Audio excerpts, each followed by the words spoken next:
Comment allier retraite et bonne santé? La communauté de communes Peyrin-Brézac organise de nombreux ateliers et conférences, en plus de sorties et visites à l'attention des seniors. Aujourd'hui, il s'agit de sensibiliser chacun à une marche adaptée. Cet après-midi, on a fait un atelier sur le pied, sur la dynamique de marche. C'est un atelier numéro 2 parce que le premier, on a expliqué, c'est la démarche expliquée à augmenter durablement le nombre de pas par jour. On a remis un kit podomètre et les gens se sont appropriés cet outil pédagogique. Et aujourd'hui, on a essentiellement vu le pied. Le pied, c'est un élément porteur. Donc j'ai essayé de sensibiliser avec des petites notions d'anatomie très simples et on a fait des exercices. Un peu difficiles au départ, mais les gens se sont quand même appropriés tous ces exercices et ont trouvé ça suffisamment porteur. Démarche lancée par l'association à la découverte de l'âge libre est soutenue par le conseil départemental. Elle incite les seniors à la mobilité, notamment par la marche. Si j'ai un message à faire passer, c'est de pouvoir dire aux personnes, c'est maintenir une verticalité, maintenir ses appuis, maintenir un pied moteur et conserver son autonomie. À partir du moment où le matin vous vous mettez debout sur vos pieds, continuez à marcher régulièrement pour être autonome le plus longtemps possible et être acteur de sa santé. Je pense que c'est essentiel. La retraite, un long fleuve tranquille, mais à certaines conditions. On recommande de marcher 30 minutes pour sortir de la sédentarité. Le nombre de pas, il est important pour nous, depuis notre petite enfance, parce que c'est un petit peu un élément moteur. C'est notre activité physique, ça nous permet de percevoir qu'en vieillissant, peut-être qu'on fait un tout petit peu moins de pas.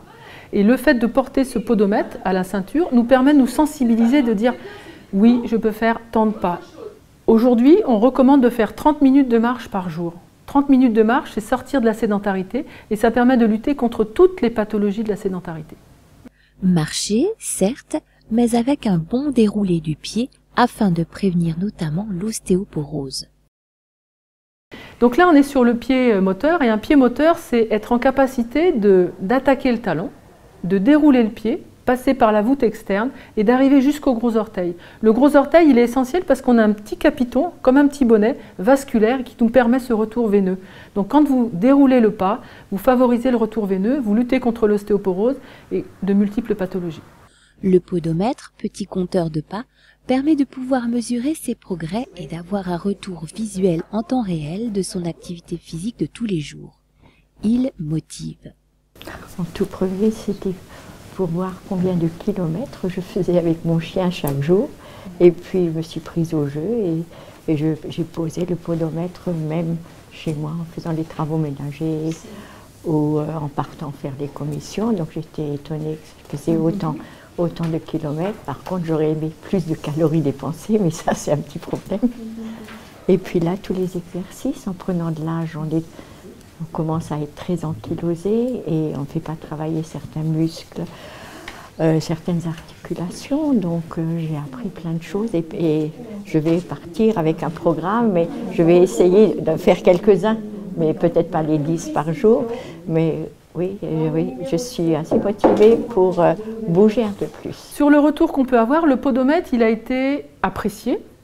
Les gens l'ont oublié une fois, peut-être 2 fois, mais globalement, le retour était très positif puisqu'ils ont regardé le podomètre tous les jours et ils ont essayé d'atteindre leur objectif pas. Pour certaines personnes, c'était 3500 pas, pour d'autres, c'était 8000. Ils m'ont fait un retour qui était très intéressant parce qu'ils m'ont écrit sur papier, ils n'étaient pas informatisés, mais sur papier, ils ont écrit leur nombre de pas et ils m'ont montré combien ils avaient fait de pas chaque jour. Et de temps en temps, ils m'ont sensibilisé en disant « Regardez mardi, j'ai fait 9000 pas ». Donc là, c'est quand même intéressant parce c'est motivationnel. Oui, écoutez, j'ai senti qu'on a quand même appris des choses, comment se maintenir, hein, et puis, je ne sais pas, on n'est pas parti pour rien. Hein. Après, qu'est-ce que je peux encore dire? C'est surtout des mouvements qu'on ne savait pas faire avant, qu'on sait maintenant, hein, pour la santé. Quoi. Oui, ça m'a changé des choses. Hein. Je ne savais pas qu'il faut marcher sur les talons, la pointe des pieds qui fait du bien. Et puis, surtout les marches de l'escalier, là, ça m'a fait plaisir, ça. Et puis l'étirement, là, qu'on a fait, puis tout. Là. Voilà.